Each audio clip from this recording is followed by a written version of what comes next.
Guys, we brought all the right people to talk about the right topic. And without further ado, I do want to invite Brandon Dixon. I understood that you have a very interesting lecture for us today.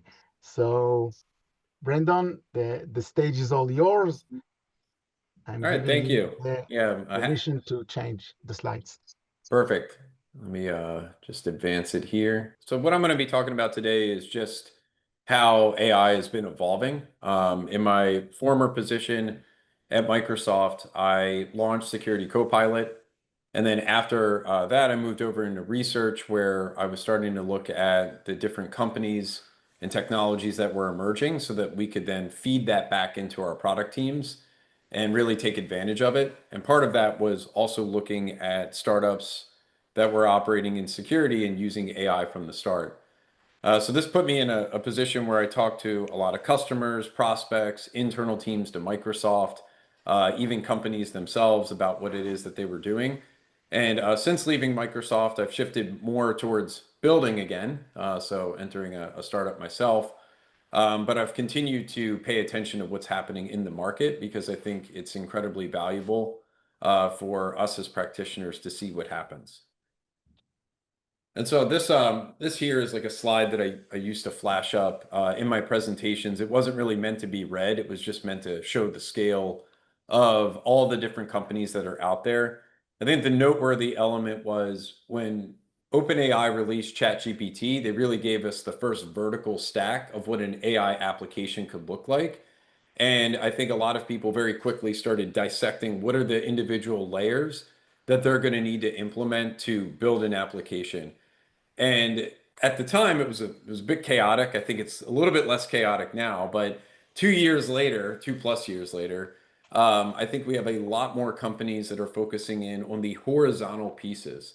So now, if you're looking to build a solution, you're not having to do it completely from scratch. There's a lot of technology that's out there that you can take advantage to speed up your overall development process. So I think that's the real takeaway here. A lot of people that I talk to tell me they can't keep up with everything that's going on, and I think that's okay. If you're building, if you're using the technology, then chances are high you have decent exposure to the major players that are in the industry. And you're not going to find them all, but chances are you build a good network, you'll get pretty good coverage. So today I wanted to cover four of the different trends that I've been seeing over the past, I'd say, year or so. And it's not that they're, this isn't recycled material. It's just that I see certain trends just continue to get better in certain ways, or they change and evolve in other ways. So the first one that we'll go into is this, what may seem obvious, which is advancements in AI continue. The reason why I point this out is that a couple months ago there were headlines saying something to the effect of has AI reached its scaling limits? Has it hit a wall? And I think when you read articles like that, it's sometimes easy to get caught up in the hype and say, "Oh man, maybe we're done here. There's nothing more to see."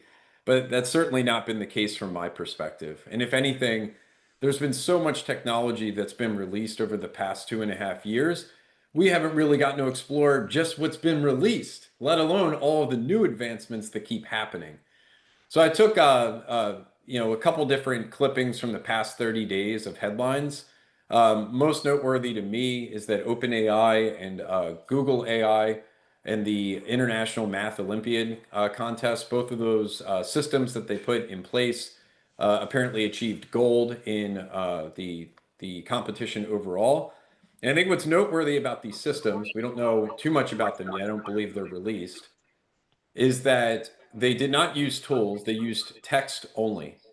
And so what's important about this is that they went and, to my knowledge, they're exploring different pathways. They're thinking longer about a problem, and then they're reasoning over how to solve it. So they're bringing in neurosymbolic architectures with generative AI to solve problems in a new way. And I think this is going to blow open a new set of reasoning capabilities at our disposal.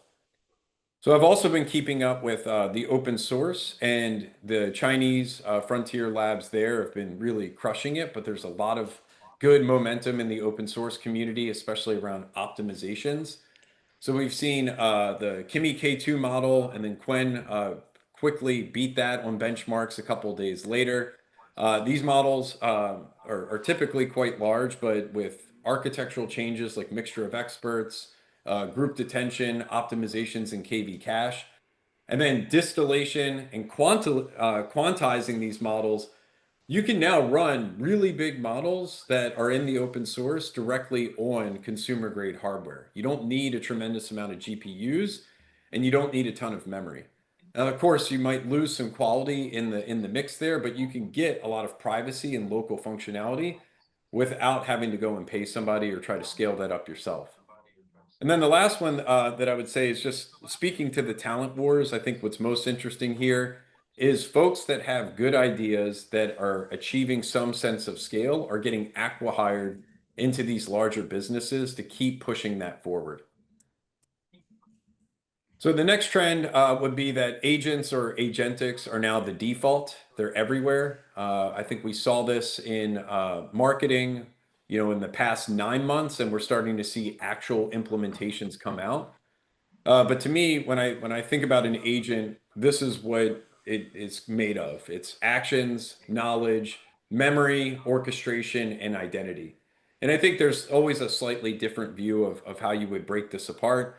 But I think for the most part, most people are not defining an agent as like a single monolithic system. Anybody who's built one of these things recognizes there's a tremendous amount of pieces and technology that has to come together to get the outcome that you want. And as a result, the reason why I like thinking about these in pieces is it allows me to better architect my system, but also threat model the system as well. I can go and figure out where I might have security challenges along the way. Now, at this point, because everybody's saying agents, it's become superfluous. I have no clue how one agent differs from another, right? Like it doesn't make a lot of sense to me. So for the past year, I've been using these different dimensions to try and measure what an AI agent is capable of doing. So the first three are the ones that I predominantly use. It's autonomy, scope, and scale. And then the second two are more user experience driven. But in the first three, what I'm looking for is how autonomous is this agent? Is it meant to help me in my individual task or is it fully automating it? What is the scope? Is the agent claiming to do like just writing my emails or is it saying it's going to do my entire BDR, SDR function in sales? And on scale, this one's harder to communicate, but I don't necessarily require, a PhD level equivalent reasoning model to go and summarize an email, right? Like, I don't need to deal with the latency or implications of waiting for high quality results for something that might be a simple task. Nor do I need to pay a lot of money to do that. So scale to me is the makeup of the multiple different models or systems that might be used as part of that agent. It's not necessarily going to be one. And then the last two here, as I stated, were more user experience driven, personality and interactivity. I think in Grok, we see that personality is a selling feature, whether you love it or hate it. Certainly think it has some positives and negatives, but it has a very rich personality and people seem to enjoy that. And then on the interactivity model, I'm encouraged to see, at least in security, a lot more agents are starting to go behind the scenes. They're not always manifesting as a chat experience, which I think is positive for the reception of these technologies. So the next trend here is just security itself is augmenting. Realize that in retrospect, a lot of these seem like common sense, but like again, they're changing in nuanced ways, at least the way that I perceive them. So a year ago, when I was looking at the space, I think I had maybe 50 different companies, and now I probably have close to 50 companies just for securing AI. And so that's companies like Pillar and beyond. This graphic comes from Tech Operators. It's a venture capitalist group. They sourced a whole bunch of companies. I would encourage you to look at their market map. The reason why I point this out is whether or not you believe these companies will succeed in the long run, there's important ideas and things that we can learn from them. And at this point, we have several different companies post ChatGPT that are focused on automating SOC operations, vulnerability analysis, and threat intelligence. And so I think there's a tremendous amount that we can learn as an industry by paying attention to that. And then the last one here is that we're still lacking strong fundamentals on the technology in our overall stack. It's incredibly exciting, but when we don't have security, it leads to headlines like this. And I would point out just not to pick one MCP, but MCP is great, it's functional, helps me build agents a lot faster, but it is inherently insecure. And I think it has caught a lot of people by surprise. They're pulling this stuff in, they're not paying attention to the security, and that's a problem. As you're adopting these systems, you have to pay attention to the headlines so that you don't end up in them. But I don't want to end necessarily on a bad note. I want to end on a good note, and that is the best way to predict the future is to build with it. 2.5 years ago, when I started to use AI in my daily routine and started building products in this space, I thought that every 3 to 6 months I was going to throw out my skill set and have to relearn things all over again. And that has not been the case at all.